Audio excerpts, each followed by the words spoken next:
Olá, boa tarde, bem-vindos à nossa meditação. Hoje é dia 2 de outubro e eu vou então começar uma nova etapa nas nossas meditações, meditando com vocês o capítulo 4 de 2 aos Coríntios, capítulo 4, verso 1. Portanto, visto que temos este ministério pela misericórdia que nos foi dada, não desanimamos. Começamos pelo final desse versículo, desanimar. Desanimar aqui fala, por exemplo, de um soldado que vai deixar de lado a batalha e que vai correr para casa. É aquele atleta que não quer mais correr, que começa a correr no estádio e depois desiste e não vai participar dos Jogos Olímpicos. Ou então aquele jogador de futebol que desiste de continuar jogando durante uma partida e volta para casa.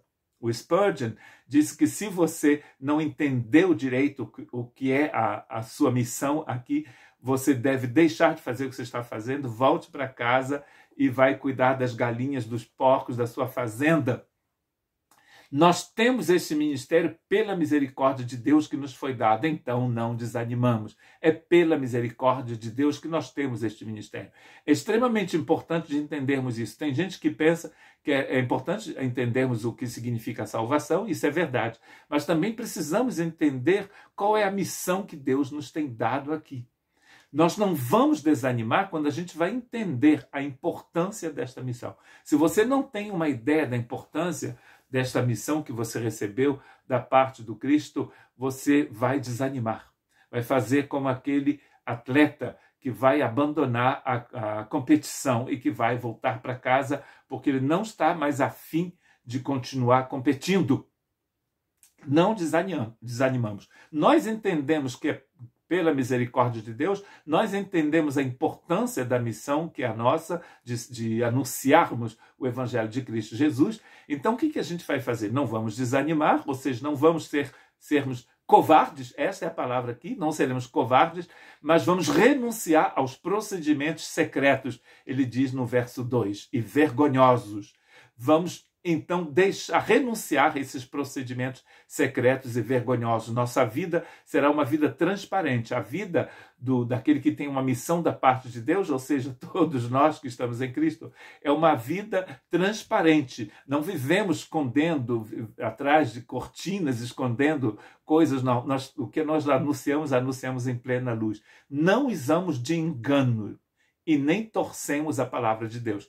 Torcer a palavra de Deus aqui é diluir a palavra de Deus. É esta a visão no original aqui, diluir. Como se, por exemplo, aqui na França, que é um país onde há muitos vinhos diferentes, né? Eu moro então na Nova Aquitânia, que é uma das maiores, é a maior área vitícola, eu creio, da França, que inclui Bordeaux, Les Landes, Le Béarn, inclui, claro, a nossa região também, o País Basco. E existe o que nós chamamos de apelação. As apelações, certas apelações são super conhecidas por produzirem vinhos super caros e importantes, que eles chamam de Grand Cru. Se você pega um vinho desse Grand Cru e você coloca água dentro dele, você está completamente adulterando o vinho. É o que Paulo estava dizendo aqui. Ele está usando a mesma expressão que era utilizada quando as pessoas adulteravam o vinho, misturavam o vinho com outra substância. Ele está dizendo aqui, não misture a palavra de Deus com outra substância. Muita gente pensa que para que o evangelho seja melhor compreendido, ele precisa ser misturado para que as pessoas entendam melhor. Isso é uma grande mentira. Paulo vai chamar isso, escrevendo aos Gálatas, de falso evangelho. Não se esqueça que o evangelho de Cristo Jesus é eterno e ele é baseado inteiramente na morte e na ressurreição de Jesus, também no sepultamento e na ascensão de Jesus, ou seja, na obra de Cristo Jesus. Deus não nos chamou para adulterarmos o evangelho, para aplicarmos a nossa forma de ver no evangelho, mas para anunciarmos o evangelho eterno de Cristo Jesus. Ao contrário, ele diz, mediante a clara exposição da verdade,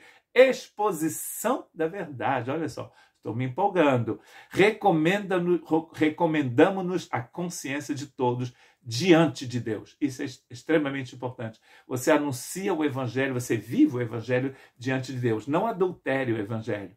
Não misture o evangelho com coisa alguma. Não misture o evangelho com a sua igreja, com a sua denominação. Tem muita gente que não prega o evangelho de Cristo Jesus, prega a denominação deles. Não é? Eu sou batista, então vou pregar o evangelho batista. Não existe evangelho batista, nem metodista, nem da Assembleia de Deus, nem da sua comunidade, nem sei mais os nomes das igrejas no Brasil. Tem 32 anos que eu saí do Brasil. O importante é pregarmos o evangelho de Jesus, porque só o evangelho de Jesus vai produzir os efeitos que Deus quer que ele produza. Só o evangelho de Cristo Jesus produz os resultados de Cristo Jesus. Que Deus te abençoe.